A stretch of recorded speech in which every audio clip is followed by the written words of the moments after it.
iniciar nuestra sesión 2 de 4. Estamos llegando a la mitad.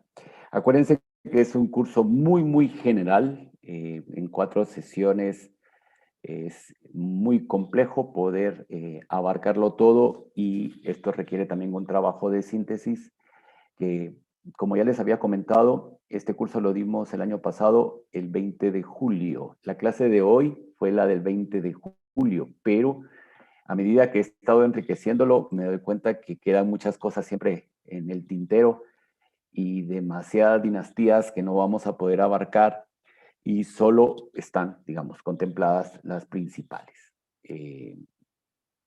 para tener un panorama general, digamos, de lo que fue toda la historia de China condensada en 4 sesiones, que es lo que estamos haciendo. Antes que se me olvide Bueno, les cuento que, ¿se acuerdan que, no sé si ustedes lo podían ver, la semana pasada salían unas rayitas de colores? Ya me enteré de dónde vino la fuente. Me tiene contento porque no fui yo. Yo no sabía cómo quitar esas linitas, pero no era yo. Alguien, me imagino yo, en la movilización, pues lo activó, y sin darse cuenta, eso empezó a generar las linitas que quedaban muy bien, como una decoración un tanto abstracta. Bueno, vamos a continuar ya precisamente después de haber hecho la primera clase con una contextualización geográfica histórica de lo que conocemos como el área de Asia Oriental. Hoy ya nos vamos a centrar propiamente en China.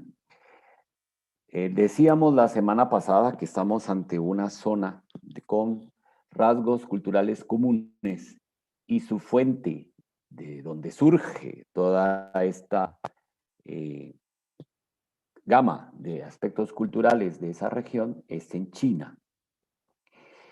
Pero cada una después desarrollará sus propias características, partiendo de ese tronco común cultural que va a ser la cultura china. Por eso es distinto a la hora de hablar de cultura de Corea, por ejemplo, o de Japón, donde vamos a encontrar unas particularidades muy interesantes.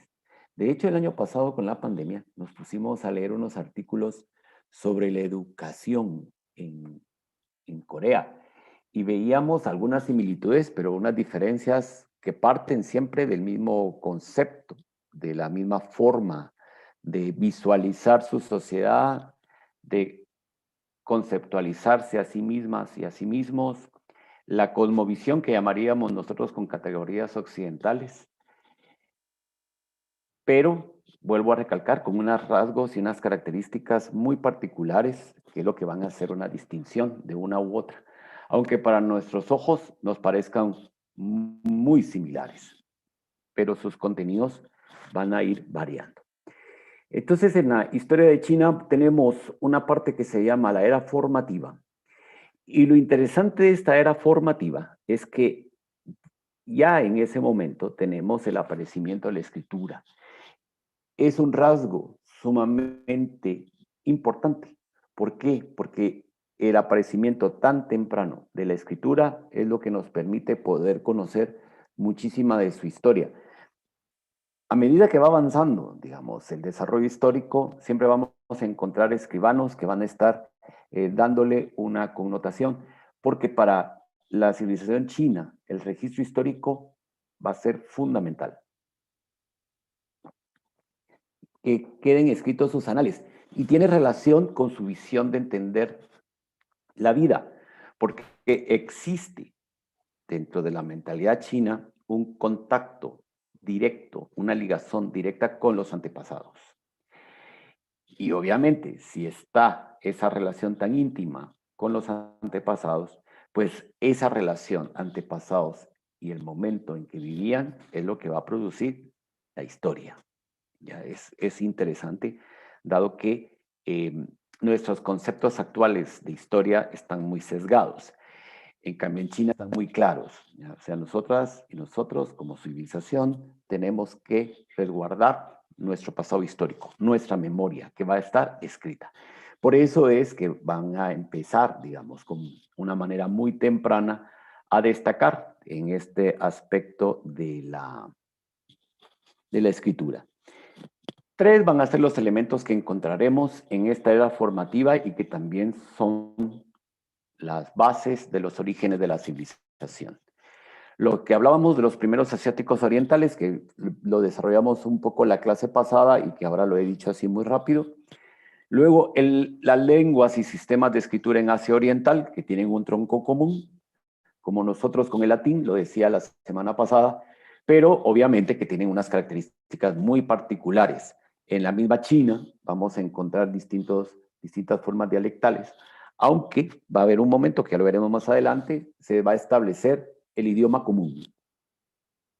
Cómo tienen que hablar, cómo tienen que escribir. En pocas palabras, estamos viendo una civilización que va a crear un idioma vehicular. Cada quien va a poder hablar en lo particular, en sus comunidades, en sus formas, pero a nivel global de su mundo, pues va a existir esa forma. Y también ya veremos un desarrollo de arte material, o de cultura material, que va a estar representado en el arte, en la China de la Edad del Bronce. Y ahora veremos una muestra de esto en unos momentos. En el idioma, por tanto, vamos a tener que se habla el mandarín, que es como lo llamamos nosotros en la actualidad, y una serie de dialectos. El idioma chino en sí es el lenguaje que usa la etnia Han. Más adelante volverá a recalcar que la etnia Han tiene su nombre o toma su nombre de una de las dinastías, ya lo veremos. Tiene una historia que data de más de 3000 años, o sea, es un idioma antiquísimo. ¿Ya? Si ustedes se ponen a pensar, ¿cuántos siglos tiene el castellano? Y veremos que la primera noticia del castellano la tenemos en el siglo XIII y estamos por el siglo XXI, entonces estamos hablando de un idioma de 800 años, en el caso nuestro, el castellano o español, como deseen decirlo.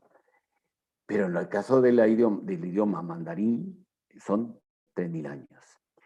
Tienen que tomar en cuenta que es el segundo idioma más hablado en el mundo, porque se habla en la parte continental de China, en Hong Kong, en Macao, en Taiwán, en Singapur, en Malasia y en otras regiones del sudeste asiático con población de origen chino.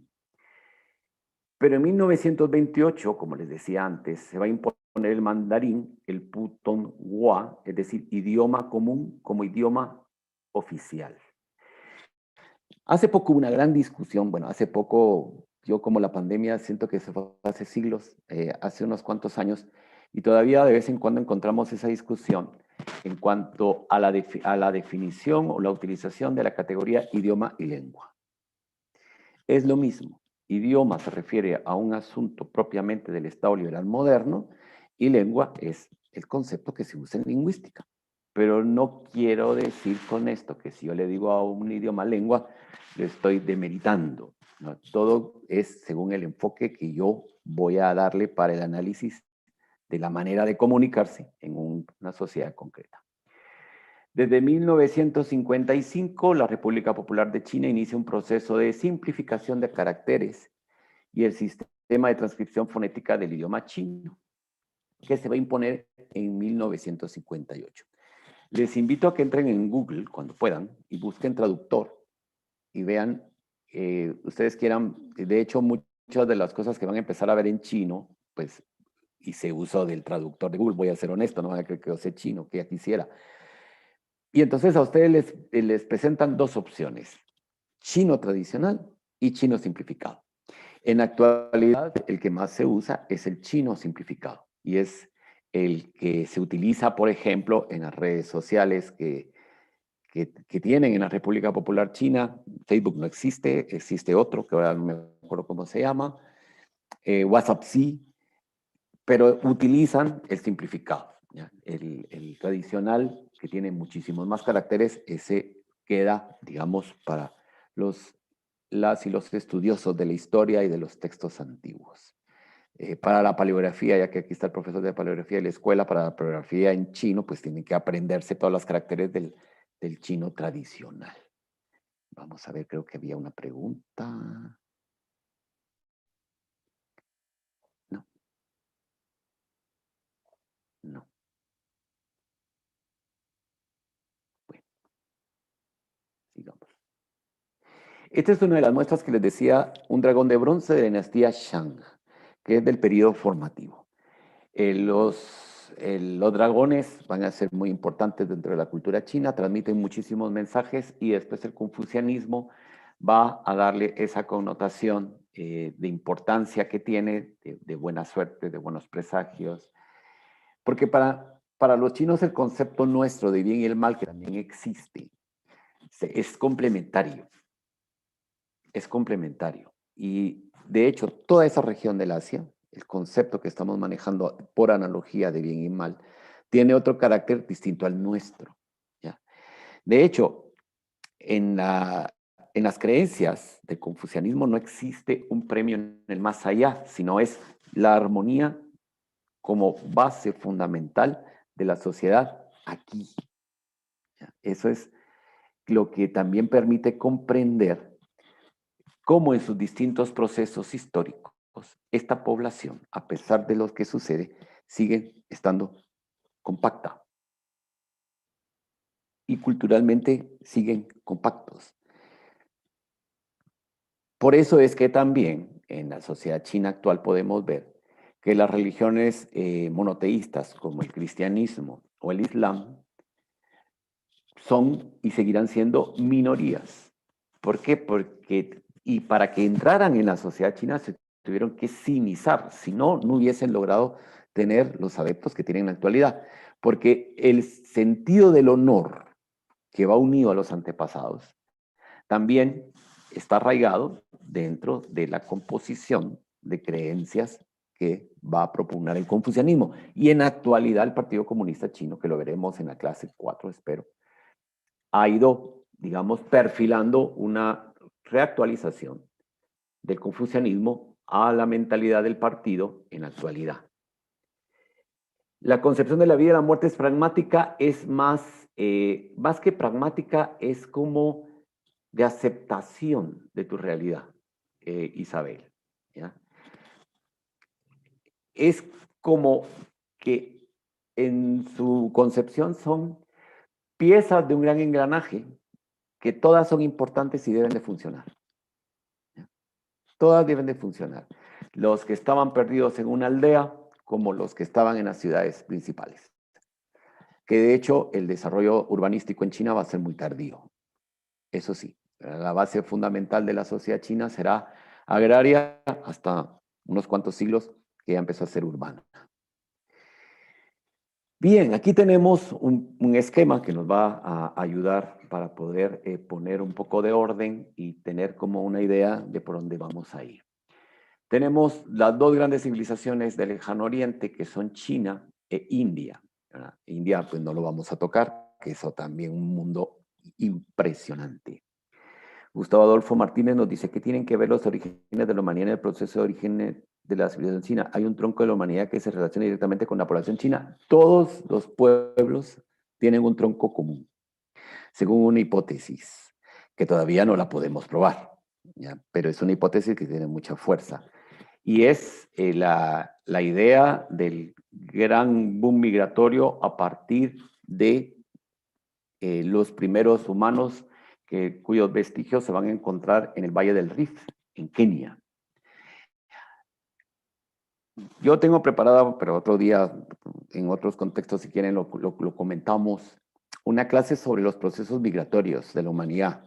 Y precisamente hay una serie de mapas que marcan ese punto y de cómo a lo largo de milenios se van diseminando por todo el planeta. Es muy interesante esta hipótesis. A mí me parece que es como la más plausible, digamos. Y ahí están todos los argumentos. Entonces, digamos, ahora, para los chinos, como para todas las civilizaciones, su origen es propio. Ahí empezó todo. El centro del inicio de la humanidad es ahí. Eso sí, todas las civilizaciones tienen esta característica. Muy bien, entonces en China tenemos, vamos a ver, creo que aquí hay otra.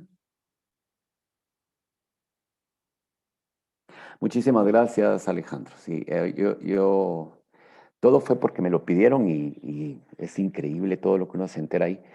De hecho, tienen que tomar ustedes en cuenta que la humanidad, su naturaleza, la naturaleza humana, es nómada, ¿sí? No es sedentaria.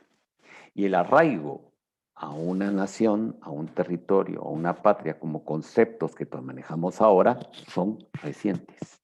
Son del siglo XVIII-XIX. Para la milenarísima historia de la humanidad, eso es una pizquísima de microsegundo, digamos, si lo vamos a comparar. No, aquí sí les voy a pedir un gran favor. No vayamos a mezclar, pero sí le voy a contestar Mario, pero una vez de entrada. Estamos ante unas sociedades de milenios.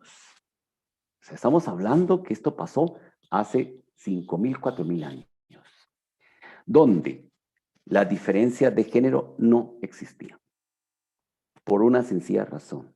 Porque aquí lo que predomina es la sobrevivencia. Más adelante, Mario, ya verá, sí empezaremos a ver unas distinciones de tipo cultural. ¿Ya? Pero en aquel momento tenían que ponerse todas y todos a trabajar hasta en las guerras, porque si no, eran absorbidos por otros pueblos. ¿Ya? Eso sí lo tenemos que recalcar. Yo sé que por las corrientes actuales, me parece muy atinado y afortunado, hay una preocupación, digamos, por ver y desenterrar la participación de las mujeres, pero no existe todavía esa distribución. Y además acuérdense que la participación de la mujer en la vida social va a estar muy determinada por la distribución social del trabajo. Y aquí todavía estamos en el proceso de nomadismo a sedentarismo, por tanto estamos en el paso de recolectores y cazadores a los primeros agricultores y sabemos que la agricultura se va a desarrollar por el trabajo femenino. ¿Ya? Entonces esos son, digamos, las esquemas donde vamos a ir funcionando. ¿De acuerdo? Vamos a tener esos grandes paraguas donde estamos claros que estamos ante una sociedad que está en esos procesos transitorios, donde tiene que haber una participación social general, porque si no, la sobrevivencia sería imposible. Digamos, el capitalismo es lo que nos va a dar estos conceptos de relegar a la mujer al hogar, por ejemplo, en el siglo XVIII y XIX, con muchísima carga por las ideas propiamente del protestantismo, especialmente calvinista. Pero aún en periodos muy cercanos a nosotros y dentro de nuestra propia forma y visión de civilización, en la Edad Media la participación de la mujer no estaba tan regulada como ahora. ¿Ya? Entonces, si aquí estamos hablando de milenios, imagínense, es un montón. De todos modos, más adelante ya verá, hay una diapositiva donde veremos mujeres chinas que tuvieron una importancia dentro de diversos procesos. Muy bien. China está en el oriente de Asia, se construyen templos, palacios y estructuras para la defensa. Eso es muy importante. ¿Por qué? Porque ya lo decíamos en la clase anterior, la civilización es ellos. Lo que está fuera de esas estructuras para la defensa, que va a ser la muralla china, es la barbarie. Hay avances en matemáticas, en astronomía y en inventos científicos, y va a surgir como un imperio dinástico, gobernadas por emperador y ayudado por soldados. Digamos, esta va a ser como la estructura general dentro de todos los procesos históricos que veremos de China. Una pequeña línea del tiempo, pero más que primero veremos una serie de enunciados y después ya habrán unos cuantos años. En el periodo formativo, por tanto, tenemos a la dinastía Zhou, que le va a dar muchísimos elementos y hasta también encontraremos algunos aspectos míticos que la misma historia china los va a plasmar de esa manera. Después el primer imperio con la dinastía Qin, luego el segundo imperio con la dinastía Han. Los Han, esta dinastía, es la que les va a dar el nombre a la etnia predominante en China en la actualidad, todavía por supuesto, y el tercer imperio con la dinastía Song. Los Song son los que van a entrar en contacto con Occidente. Y ahí va a empezar esas relaciones que van a ser tan tempestuosas hasta en la actualidad. Las formas rituales funerarias en cada dinastía son distintas, son diferentes por en cuanto y tanto le están empezando a añadir elementos. Durante todo este proceso, ¿ya? Y sobre todo con Confucio, es cuando el culto a los antepasados quedará fijo, ¿ya? Y entonces los ritos funerarios, a partir de ahí, van a tener una uniformidad. Anterior a esto, que ya veremos cuando aparece Confucio, había muchos elementos porque van a ser una serie de pueblos. Estas dinastías lo que van a hacer es ir unificándolos, y esa unificación nos va a llevar también a una homologación, por decirlo de una manera, cultural, ¿ya? ¿Por qué? Porque van a ir aportando y se van a ir configurando. Acuérdense que las culturas no son estáticas, sino son dinámicas. Y en estos procesos migratorios, que para nosotras y nosotros son invasiones, pero no son más que esos procesos migratorios de supervivencia. Entonces, las culturas denominadas superiores, porque están más estructuradas, son las que van a dominar a las que tienen una estructura cultural en formación, ¿ya? Y en China eso se ve en todas sus fases. La China y la dinastía Song, que va del 1045 al 2056. En los Zhou ya aparece el confucianismo. El daoísmo, que también es otra como especie de filosofía, se empiezan a dar las primeras leyes, porque aquí ya encontramos una codificación, y también se va a desarrollar lo que ellos van a denominar el arte de la guerra, ¿ya? Que va a estar conformada en su construcción de ideas del confucianismo, del daoísmo, de planteamientos legales. Van a ser el primer pueblo que plantea ciertas reglas para el uso de la guerra, ¿ya? Que en el caso de Occidente lo veremos hasta el siglo XX.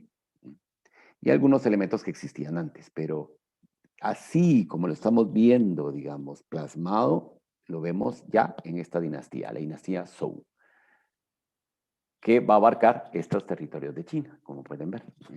No es todo el territorio actual de la República Popular, sino en esta vertiente, ¿verdad? Norte y centro, un poco llegando hacia el centro. Y el confucianismo, su símbolo es el shui, el agua, que puede dar vida o ser un destructor total, y que simboliza las virtudes confucianas. Es decir, el agua es buena, sí, pero si es mucha, pues puede ser algo malo. ¿Es necesaria ambas cosas? Lo son. ¿Ya? Lo son. Por eso es que cuando uno lee mucho, digamos, de la historia de China, se encuentra muchas veces con esta situación de decir, pero qué conformistas son dentro de nuestra visión, pero no. Son sociedades que tienen claros estos principios, ¿verdad? Que hay unos elementos que son buenos, que son importantes para la vida, pero también otros elementos que son destructores que servirán para volverse a regenerar en un proceso dinámico y constante. Luego vamos a tener el imperio de la dinastía Qin, que va del 221 al 207. Aquí podemos ver ya la muralla china. Después de terminar esto, te voy a hacer un video en PowerPoint. Para mañana necesitaba hablar de las informaciones. Por favor, el micrófono a alguien se le escapó por ahí. Gracias. En español, Qin, como les expliqué la semana pasada, se pronuncia Qin. De ahí se considera que deriva el nombre de China. Por tanto, su verdadera manera de decirlo es el imperio Qin. El rey de Qin, Zhen, se nombra primer emperador. De ahí que le denominemos el imperio Qin. O sea, va a decir, yo soy emperador de todos esos territorios.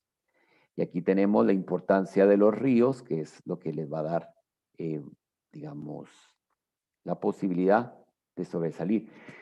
De hecho, vamos a ver en un momento que va a abarcar Corea. pero después lo van a abandonar. Es sumamente interesante cuando uno ya estudia también por medio de los mapas, digamos, cómo las zonas de influencia avanzan, retroceden, y sobre todo cuando veamos una invasión del norte, y eso va a ser como el punto culminante. En el Imperio Qing vamos a ver que inicia la construcción de la muralla china y se inició el proceso de unificación idiomática y alfabética. Ya lo decíamos, la escritura ya existía, pero existían distintas formas de hablar y de escribir, y a partir de aquí ya vamos a ver que existe el primer intento de lograrlo. ¿Por qué? Porque ya tenemos una administración. Los intentos precisamente idiomáticos de unificación obedecen a la necesidad de lograr una administración eficaz. Eso solo es posible con un idioma vehicular y los chinos lo van a desarrollar. Empieza también un control social con un poder centralizado y una expansión de las ideas legalistas. O sea, solo lo que está en ley es lo que se va a aplicar para todo el territorio y por tanto va a haber una serie de leyes unificadas. La construcción de la muralla china no se puede explicar si no es por esta disciplina que se está imponiendo desde los primeros tiempos de la historia de China. Luego vamos a tener la dinastía Han, que es, como ya lo he dicho muchas veces, la que le va a dar el nombre a la etnia predominante. Entonces, la dinastía Han tiene dos momentos muy importantes para poderla estudiar. Y cada una merece clases aparte. La dinastía Han Occidental y la dinastía Han Oriental, que juntas conforman lo que es la forma clásica de dividir el análisis de la dinastía Han. ¿Ya? Si fuera esta clase con un examen, entonces la pregunta obligada sería, ¿cuáles son las formas clásicas de dividir el análisis de la dinastía Han? Entonces se tendrían que responder dinastía Han Oriental y dinastía Han Occidental, que eso es lo que nos va a dar. ¿Qué pasa con los Han? Un desarrollo cultural y tecnológico. Y vamos a ver ahí, en la dinastía Han, el aparecimiento de la primera historia general de China. Había una serie de historias locales, porque estaban recogidas en las crónicas, y entonces Sima Qian viene y dice, yo voy a juntar todo este material y voy a hacer una historia general de toda China. Me parece que hay una pregunta. Entonces, este control ordenamiento social empieza a arraigarse de manera profunda en la sociedad de generación en generación y que además funciona. Exacto. Gracias a esa, lo voy a decir así, amalgama que significa el confucianismo. Y eso es lo que les va a dar ese carácter. ¿Ya? Lo vimos con la pandemia del COVID-19. Y todo el mundo decía, no, lo que pasa es de que como son autoritarios, porque son comunistas. No, esa es parte de la mentalidad. Porque hay un respeto a la autoridad, que es otro de los pilares. Uno es el respeto y memoria de los antepasados, el respeto a la autoridad, porque esos dos elementos nos van a dar lo fundamental para el desarrollo de una sociedad, que es el orden. Y cualquiera de estos aspectos que sea quebrantado nos va a llevar al caos. Y lo van a asociar a su historia. Lo van a asociar muchísimo a su historia. En las distintas invasiones dicen, es que lo que pasa es que se quebrantó el orden. Y por eso vino este caos. Y tenemos que regresar al orden. La historia de China es eso. Caos provocados por invasiones, vuelta al orden. Y así se van a estar en esta dinámica, un tanto dialéctica, digamos. Se inventa el papel va a nacer primero de los gusanos de seda, con unas sobrantes, lo vamos a decir así, de la savia de que van produciendo estos animalitos. Y entonces empiezan a ponerlos sobre una planchita y los empiezan a aplanar, tienen la formita, los dejan a secar y empiezan a escribir ahí. Pero después se van a dar cuenta que lo mismo pueden hacer, como lo hacían con los gusanitos de seda, lo pueden hacer con el bambú y con el arroz. Y por eso es que vamos a tener papel digamos, de estas larvitas sin usar de la seda, de bambú y de papel. Y eso va a ser uno de los grandes logros legalistas. ¿Por qué? Porque entonces ya se pueden plasmar y codificar en rollos las leyes y su historia. Y seguir otra gran costumbre china, seguir toda la genealogía de sus antepasados y que se debe de conservar. ¿Ya? Cuando fue la revolución cultural, en 1970 creo que fue, ya lo veremos más adelante con fechas exactas, la revolución cultural lo que iba era atacar precisamente este aspecto. Entonces, muchas familias lo que hicieron fue enterrar estos legajos donde estaba toda la tradición. Los chinos son capaces de decir, nos vamos a juntar toda la familia y es toda la familia. ¿Ya? ¿Por qué? Porque saben quiénes son sus parientes próximos, medianos, remotos, sus antepasados, sus distintos linajes, porque lo tienen codificado. Por supuesto, Gustavo, también van a inventar la China. Y la filigrana, por supuesto, tiene origen en este, exactamente. Así es. ¿Micrófono o alguien va a hablar? La dinastía ha dado el nombre, como ya lo dijimos, al grupo étnico principal de China, los Han. Y en la actualidad, este conflicto que se tienen con los... se me olvidó volver a buscar el nombre, pero como no me están viendo, puedo ver en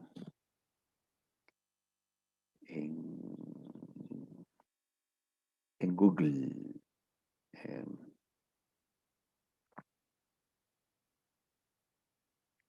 Vamos a ver, ahorita les voy a decir. Si no, no tiene... Uigur, la etnia uigur que se islamizaron, son una minoría. Es como los tibetanos también, ¿ya? Pero la inmensa mayoría son Han. Y aquí tenemos el mapa de la dinastía Han. Liu Wang, del 256 o 247 al 195, de origen campesino, fue uno de los líderes rebeldes que derrocaron a la dinastía Qin.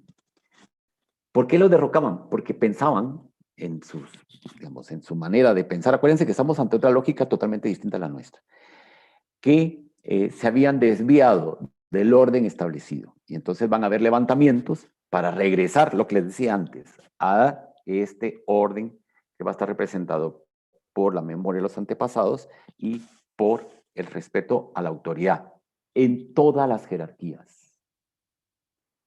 Y como ven, la dinastía Han aquí está en Corea del Norte. Ya está abarcando Corea del Norte y con gran influencia en lo que hoy es Corea del Sur.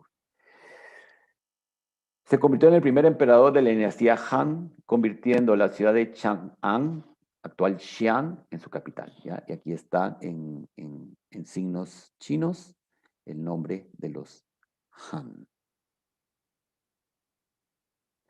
Y aquí está la construcción de la Gran Muralla durante la dinastía Han. Aquí vemos este pequeño espacio que están protegiendo esta región. Luego, en el norte, si ustedes se dan cuenta, la defensa es el norte. Aquí tenemos el río Amarillo como una forma de defensa, ¿ya? Y por eso es que aquí, en este caso, la amenaza viene de Occidente. Y entonces todo esto, ya puestos al ver los distintos procesos de invasión, vamos a dar cuenta que en algunos momentos sí va a servir para frenarlos. Y aquí está lo que nos decía, vamos a ver si lo encuentro, y que le comentaba, permítanme, aquí está.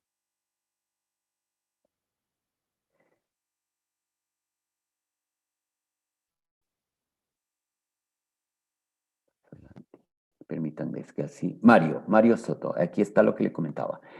En la dinastía fueron muchas las mujeres en las Han que se destacaron en diferentes ámbitos, por ejemplo, poesía, Suo Wenyun y Cai Wenji en la diplomacia Feng Liao, en historia Wan Sao y en política la emperatriz Dowu, que van a ser, y mujeres, y van a aparecer muchísimas, muchísimas, hasta todavía en el final, porque vamos a tener a la emperatriz madre Qi prácticamente en el final de la dinastía Qing.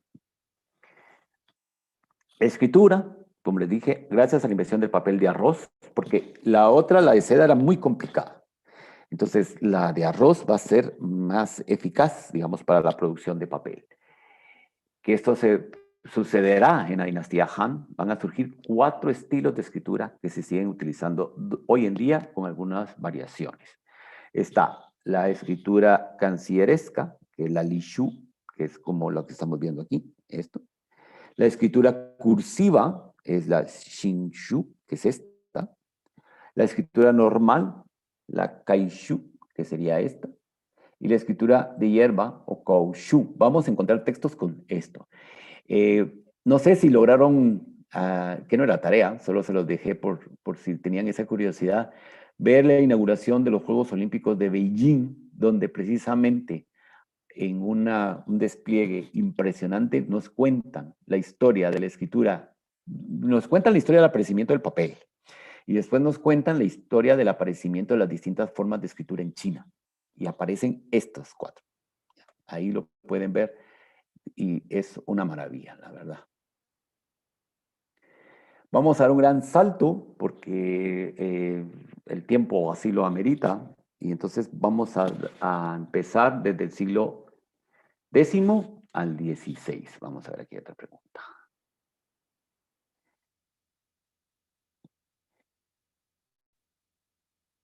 No, mire, Gustavo, si me reí es porque estuve estudiando, como le digo, yo no hablo chino, pero sí estuve leyendo cómo es su escritura.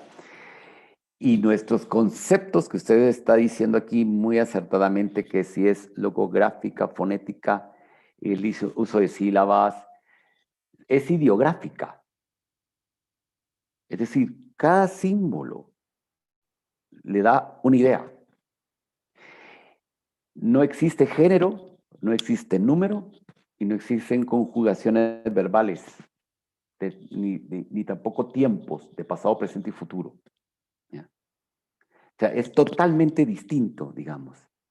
Es otro mundo. Y entonces uno dice, uy, ¿cómo voy a aprender chino? Como les dije, hay un canal que lamentablemente en el cable ya lo quitaron, que era el CCTV en español, que es el canal oficial del Partido Comunista de la República Popular Chino, de China. Y entonces tenían una sección que decía, aprende chino. Yo me acuerdo que cuando todo afanado agarré un cuaderno, voy a empezar, aguanté 3 clases. ¿Por qué? Porque si los idiomas que nos metemos nosotros a aprender, que usan nuestro alfabeto, no son unos quebraderos de cabeza, ustedes imagínense aprenderse tanta grafía, tantos signos, que si poníamos un palito de una manera era una cosa, pero que si le poníamos en casita era otra, y van explicando, por ejemplo, lluvia, y uno dice, sí, claro, pero además acuérdense que son conceptos abstractos, las figuras son abstractas, no son concretas.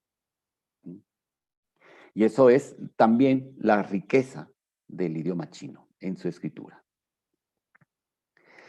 Bueno, entonces en este periodo del siglo X al XVI vamos a tener la dinastía Song de 960 a 1279, la dinastía Yuan de 1271 al 1368 y la dinastía Ming temprana de 1368 a 1644. Los Song van a ser los primeros que tienen contacto con Occidente. Los Ming son los que ya van a empezar a establecer una relación comercial con Occidente. Ya tenemos ahí a todo vapor lo que se le conoció como la ruta de la seda, ¿verdad? Que ahora el presidente actual de la República Popular China, Xi Jinping, está lanzando y me parece con mucho éxito por todas las críticas que veo en la prensa occidental. Claro, cuando tenemos que leer sobre historia, sobre la actualidad china, yo les recomiendo leer las 2 fuentes, lo que dice Occidente y lo que dicen los medios oficiales chinos.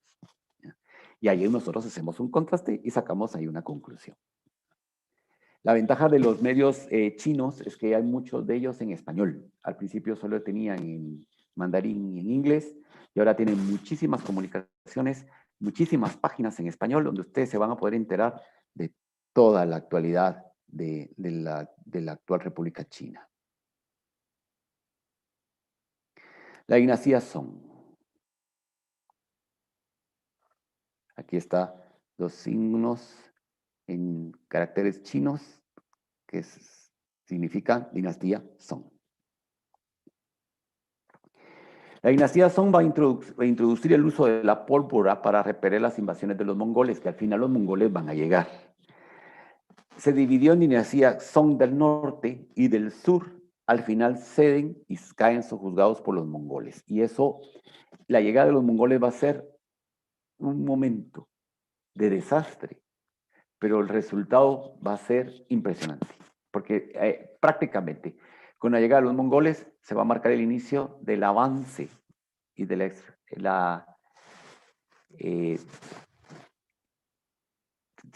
avance, es que hay otra palabra que ahorita se me está viendo, la expansión del expansionismo chino. Kublai Khan, que todos conocemos a Kublai Khan, se proclama emperador de China e inicia la dinastía Yuan.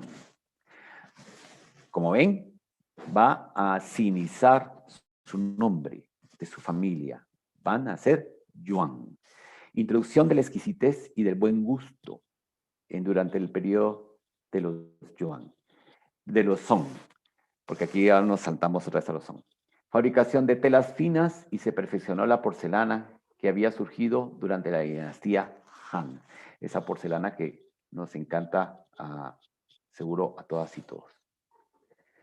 Una buena serie sobre ese momento nos dice Alejandro del Águila, Marco Polo. Sí, no la he visto. Yo lo que miraba era una serie antiquísima de Marco Polo, muy buena.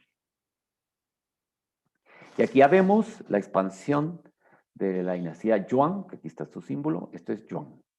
Eso es lo que significa.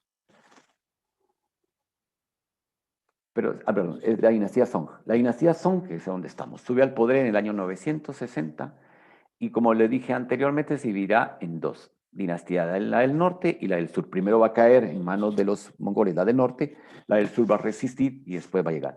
Hay una serie que les recomiendo que se llama Historia de China. Son 10 capítulos fenomenales, búsquenla en YouTube.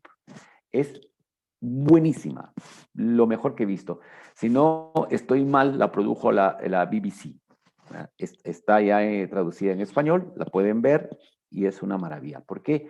Porque el que presenta, digamos, va narrándonos la historia de los distintos periodos, llega a las locaciones donde se produjeron batallas y cuando nos habla de la caída del sur, ustedes pueden ver todo el área donde fue, salen cuadros, buenísimo. Se los recomiendo si les interesa verlo, digamos, ya más dinámico, esto que estamos estudiando ahora. Esta dinastía va a estar involucrada, los Song, en la cultura, fomentó las artes y las ciencias. Aquí tendríamos que entrar a un concepto que en la actualidad hace mucho ruido. Una cosa son conocimientos y otra cosa es ciencia. La ciencia, lo que me lleva a mí como civilización, o a todos nosotros como civilización, es descubrir y poder utilizar las leyes de la física, por ejemplo, y de la matemática. Por eso aquí hablamos de que hay una ciencia, ¿verdad? Porque al momento que vimos que manipulan la pólvora, eso quiere decir que hay unos conocimientos químicos, ¿ya? Que van más allá, que partió de un conocimiento, por supuesto, un conocimiento empírico, pero a medida que se avanza en este análisis, se llega a descubrir el por qué esas composiciones. Y por eso es que vamos a ver que en China existen estos elementos. Es una gran época donde los largos periodos de paz se interrumpen con épocas de lucha, siendo atacado sobre todo por los pueblos esteparios venidos del norte, Mongolia.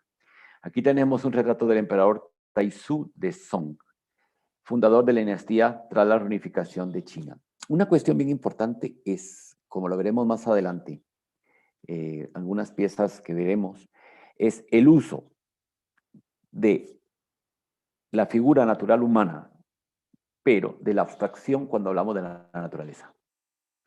Y van a jugar con estos dos conceptos en sus cuadros con una maestría impresionante.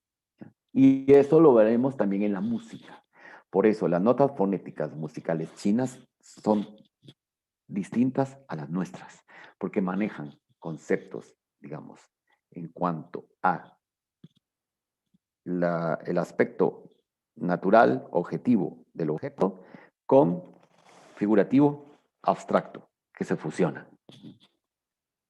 Por eso hay que tener un buen oído para escuchar música china. Aquí lo que les decía.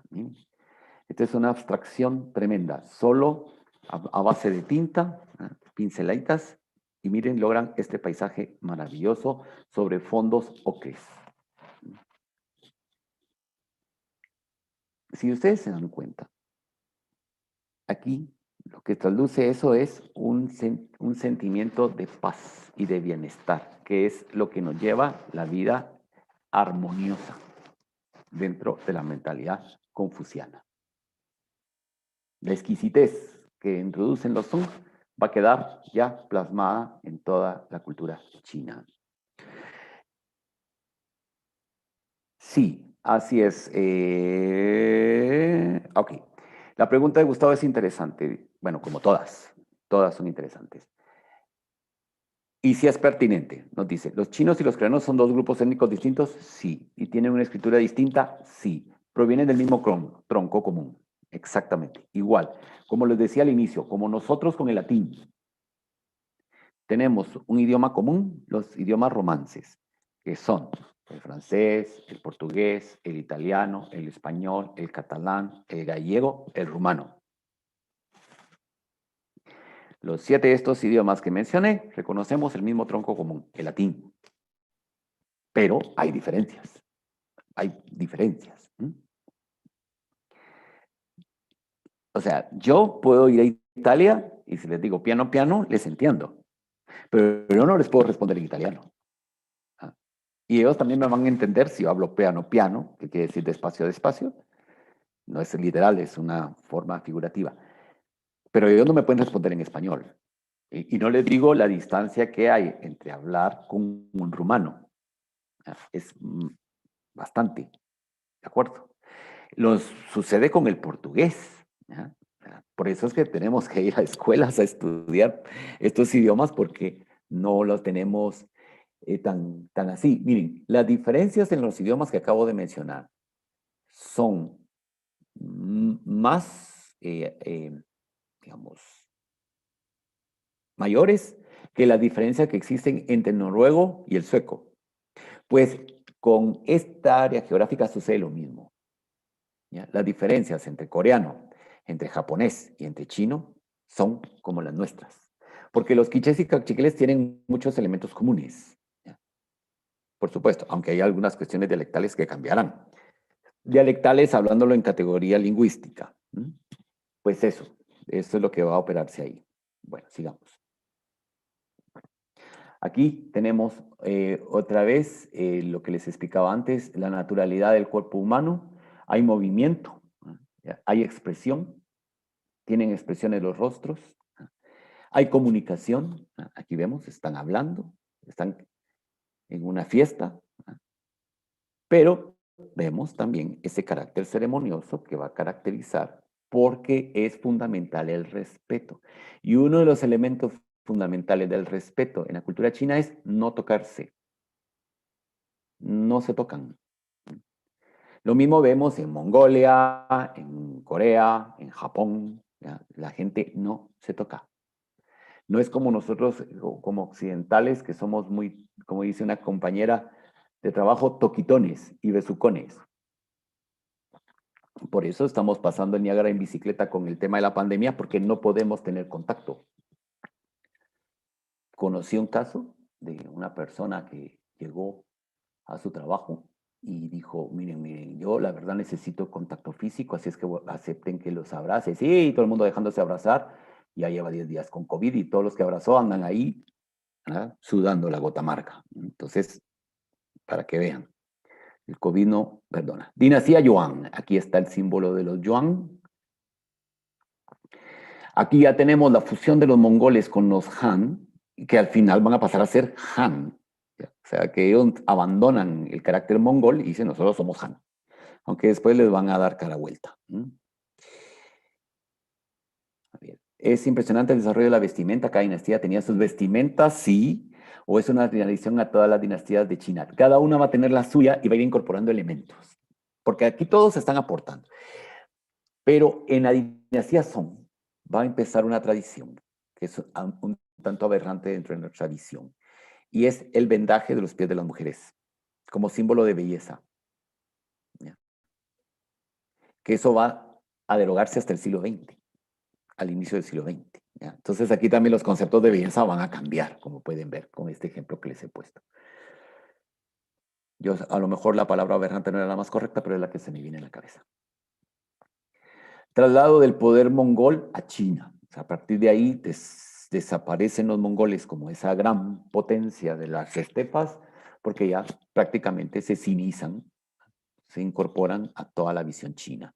La cultura china se impone a la mongola, que queda en desuso, hasta desaparecer prácticamente. ¿Verdad? Solo en algunas estepas en el norte, lo que es actualmente Mongolia, pero que tiene mucha influencia china, por supuesto. Y se incrementa el expansionismo chino-mongol, lo que les decía anteriormente. ¿Por qué? Porque le va a dar un carácter nuevo a las guerras y que se va a quedar plasmado en el arte, como veremos más adelante. Aquí ya tenemos el mapa de los yuan, como pueden ver, prácticamente, prácticamente abarca todo el territorio de la actual República Popular China. Otra vez, ay Dios, qué mal, muy sensible está esto. No, ahora se me fue para el otro. Vamos a regresar, perdonen. Ahí está. La República de Mongolia, que está aquí, como pueden ver, ahí prácticamente abarca todo. La dinastía Yuan, los mongoles invaden China en el siglo XIII, derrocando a la dinastía Jin y conquistando los terrenos del Song del Sur. En 1279, tras la caída de la provincia de Guangdong, China es anexionada al imperio mongol. El nieto de Genghis Khan será encargado de fundar la dinastía Yuan, ¿ya? El emperador Buzón de la dinastía Yuan, ya que nos llamaba la atención la vestimenta, vean el casco que tiene. Ese es un casco mongol, que después va a ser incorporado ya en la cultura china. Continuarán con lo que teníamos del arte Song.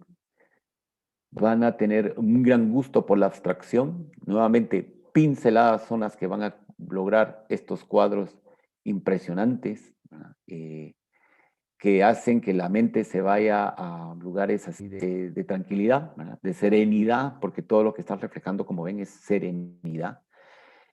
Y también tendremos ya un gran aporte al arte, es movimiento. Aquí vemos un caballo en carrera y un arquero, ¿verdad? Que es una técnica que van a introducir los mongoles a China, pero ¿por qué?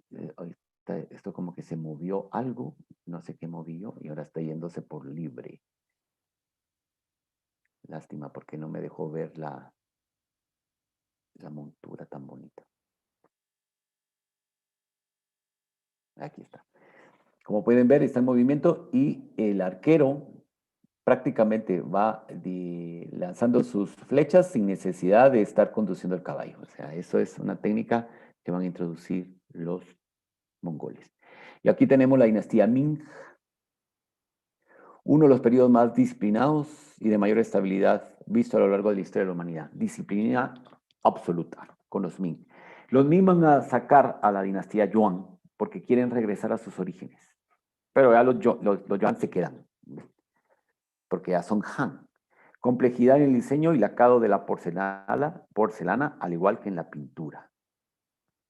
Son la primera dinastía que establece contacto permanente con los europeos, lo que les decía antes. Aquí ya va a ser permanente y va a haber un comercio bastante fluido. Y hay una renovación del pensamiento confuciano, porque eso, como lo estamos viendo ahora, que hay una renovación del pensamiento confuciano, lo vamos a encontrar en distintos periodos. Al principio del siglo XX, finales del siglo XIX y XX, hubo esa renovación, ahora estamos teniendo otra, hubo con los Ming y así. Es una forma de contemporizar este pensamiento, o sea, actualizarlo para que siga siendo vigente. Esta es el dominio Ming, hubo un retroceso, como pueden ver, pero luego van a volver por sus fueros perdidos a estos territorios. Pero como ven, el núcleo central geográfico de China se mantuvo. Y de ahí es donde va a emanar, digamos, todos estos procesos culturales a otras regiones. Yu Yuanzhang, del siglo XIV, fue el primer emperador y fundador de la dinastía Ming en China. Bueno, les voy a robar 5 minutitos más porque nos faltan unas diapositivas, pero no quisiera dejar esto sin terminarlo. La dinastía Ming, los desórdenes provocados entre la población al final de la dinastía Yuan contra los mongoles hacen que uno de sus líderes van a iniciar la revuelta Zhu Yuanzhang, que fue el encargado de expulsar a los mongoles del territorio, creando una nueva dinastía, que es la dinastía Ming, en el 1368. Se recuperan las fronteras anteriores a la invasión mongola y se comienza una nueva actividad en la marítima. En esta dinastía toman especial relevancia las bellas artes, en especial los trabajos en porcelana y la arquitectura. Y aquí tenemos la tumba del emperador Ming Xuan de la dinastía Ming. Vean este avance tecnológico, ¿verdad? Carretilla lanzacohetes múltiples de la dinastía Ming en 1450, precursores de lo que van a ser estas lanzaderas que vemos en la Segunda Guerra Mundial, que eran los Katyushkas, que salían pues más o menos así, ahí le van dando cuerda y boom, boom, boom, van saliendo, ¿verdad? Como, perdónenme el ejemplo que va a ser muy por ahí, pero como los misilitos que quemábamos en nuestra infancia, y algunos todavía ya a estas edades. Muestra de la porcelana de la dinastía Ming, una exquisitez impresionante. Miren la naturalidad en todos, los pajaritos, las aves se mueven, o sea, prácticamente al contemplar esto uno está como que si estuviera escuchando el sonido de estas aves plasmadas en esta porcelana exquisita. Sí, es la porcelana más bella del mundo, totalmente, de acuerdo, y carísima, por supuesto. Tener una pieza de esas en casa sería una maravilla. El arte, ¿no? Ya empieza, ya no solo son locaciones muy puntuales, sino ya empieza la paisajística, siempre preservando las formas y las técnicas que venían de anterioridad. Van introduciendo color, como podemos ver aquí, pero la técnica se mantiene. Y la última que vamos a estudiar, que es la al final, es la dinastía Qing, que es la del desastre total y absoluto. La dinastía Qing es la modernidad de China, con unos estamentos sociales más consolidados, con base al comercio extenso con Occidente. Es el momento en el cual Occidente obliga a China a abrir sus mercados, y es cuando empieza la guerra del opio, porque obligan a China a que compre opio. Y es una tragedia humana lo que va a suceder. ¿Por qué? Porque prácticamente los chinos se vuelven adictos al opio y eso va a provocar una degradación total de su cultura. Y veremos después que van a salir de esta. Porque esto que estamos aquí diciendo tan sintéticamente es una civilización que cae en unas crisis profundas y sale adelante. Siempre dentro de su visión. Eso también quisiera destacar. Siempre dentro de su visión. Y si viene una idea de fuera, la vuelven suya, la cinizan. ¿Ya? No se adhieren a la otra ciegamente, sino la vuelven suya, la transforman a su visión. A ver, aquí hay una pregunta. Sigamos. Última dinastía que gobernó China de 1644 a 1922. Uy, no, a ver. Aquí está. Introducción de la estética en el arte culinario, con la llegada de las especies provenientes de América. ¿Ya? Entonces aquí empieza el gusto, como le va a pasar a todos, por las especies y los sabores fuertes. ¿Ya? Los sabores fuertes. Entonces ahí es cuando vemos que se va a dar, digamos, todo eso. Ahora, tengo que aclarar una cosa. La comida que nosotros le llamamos China no es China. ¿Ya? No es China. Eh, Tengo un amigo que una vez contó que su hermano se había ido a China con la idea de comer rollitos primavera. Los rollitos primavera es lo que nosotros lo llamamos tacos chinos. Y resultó que no, porque por supuesto que no. O sea, no hay nada de comparación con la comida que nosotros llamamos china. Ni el sushi. El sushi fue adaptado a nuestra mentalidad de consumista occidental, por supuesto, pero tiene su base. Esta es la dinastía Qing y prácticamente aquí ya tenemos el mapa real actual de China, excepción de esto, que esto ya es parte de Rusia. Pero ahí por lo demás, sí. Y aquí tenemos algunos problemas limítrofes, creo que hay otro mapa más bonito. Aquí está. Que es la dinastía Qing o Manchú. Lo bonito de este mapa es que aquí ya tenemos el mapa real de China actual, que es esto. Y aquí vemos cómo Mongolia pues, se separó después de China, territorios chinos que quedaron en lo que hoy es Rusia, eh, Tíbet, territorios chinos que están siendo peleados por la India. ¿Se acuerdan que acaba de haber un gran conflicto ahí porque las fronteras no están definidas y una serie de circunstancias que han sucedido últimamente?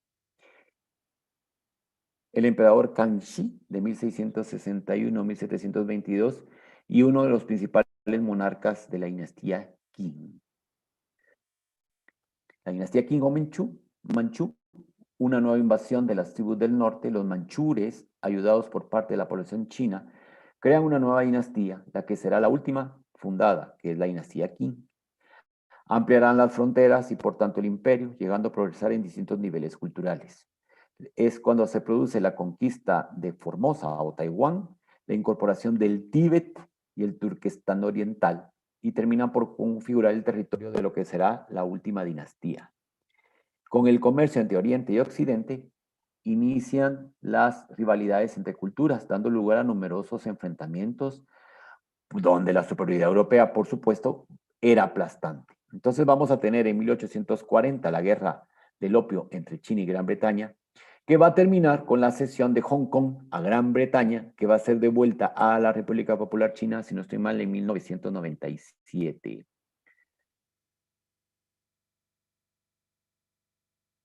No entiendo la pregunta, Claudia, de lo del mandato divino, porque aquí la divinidad no entra. El concepto de divinidad en ellos no es el nuestro. Aquí es el orden, el orden. ¿Y quién es el garante del orden? El emperador, dentro de la mentalidad confuciana. ¿Ya? Eso es importantísimo. Por eso es que el confucianismo no es tanto como una religión. Confucio no es Dios, ni tampoco nos habla de un Dios, nos habla de una, digámoslo así, ética, ¿ya? Unas formas de comportamiento. Y el culto se da a los antepasados.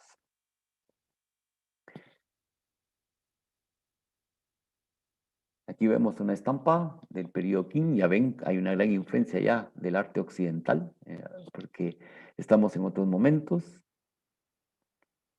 Esto nos lleva a un cuadro que existe sobre la guerra del opio. Imagínense, los chinos iban con sus barcos de bambú, sus velas de hoja de arroz, ante los navíos británicos, sus cañones incorporados, y pues los hacen pedazos. Es una humillación. Por eso es que ustedes cuando escuchen los discursos, por ejemplo, de Xi Jinping, ahora que está hablando de la necesidad del respeto a China, y sobre todo los comunicados que emanan del Ministerio de Relaciones Exteriores chino, verán que dentro del discurso, en el trasfondo, está esto. Ellos lo que están diciendo es, no nos volverán a humillar.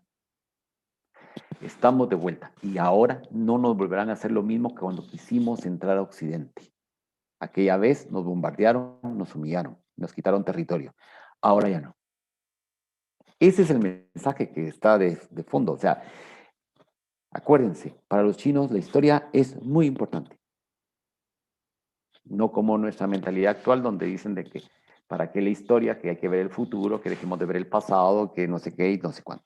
Ellos, esta idea que les acabo de decir que aquí está muy de moda, no la pueden concebir, o sea, no les entra en la cabeza. Es como a nosotros no nos entra en la cabeza, porque nos cuesta mucho, y lo entiendo y lo comprendo, porque a mí me sucede igual, que exista un poder tan disciplinado, donde no esté enmarcado dentro de una aureola divina. Porque nosotros estamos acostumbrados que el poder tiene relación con lo divino. Aún ahora que nos lo quieren imponer, pero para ahí no. Entonces, lo mismo sucede. Puse dos extremos para que vean cómo unos y otros nos cuesta podernos entender. Arte de la dinastía Qing. Aquí estamos viendo una fábrica de sal, es un proceso de salinización, que también va a estar parte de las distintas actividades que van a hacer. Los tintes también lo van a desarrollar en este periodo de la dinastía Qing. Y ahí nos quedamos. Fin de la segunda sesión. Si tienen alguna pregunta. Esa idea debería ser incorporada como nación. Sí, perfecto. Totalmente de acuerdo, ¿verdad? Por eso es que, sin ánimo de pensar que vamos a ver el final de nuestra civilización, no voy a llegar yo a eso, pero yo sí pienso que si los chinos se mantienen siendo tan fieles a sus principios, pues van a volver a destacar, ¿verdad? Y como ellos dicen claramente, porque eso es cierto, nosotros no queremos llegar a más, o sea, a mí que me deje mi territorio es este, y lo voy a defender. Ahora, yo no pienso un proceso expansivo, pero sí quiero un comercio que quise hacer en el siglo XIX y no me dejan. Ahora lo quiero hacer, digamos, estoy personalizándolo, pues, para llevar el discurso. Bueno, entonces, para la próxima clase ya vamos a entrar al siglo XX. Ahí vamos a tener dos clases que son las finales. Es el periodo del final de la dinastía Qing, la República China y la Revolución para la República, hasta llegar a la fundación de la República Popular China, y la última la vamos a dedicar a la formación de la República Popular China. Si no hay más preguntas, muchísimas gracias por el tiempo que me concedieron, que me pasé 12 minutos. Pero como les decía antes, no quería dejar esto cortado porque así ya podemos entrar a la modernidad en la modernidad y lo contemporáneo en las dos últimas clases.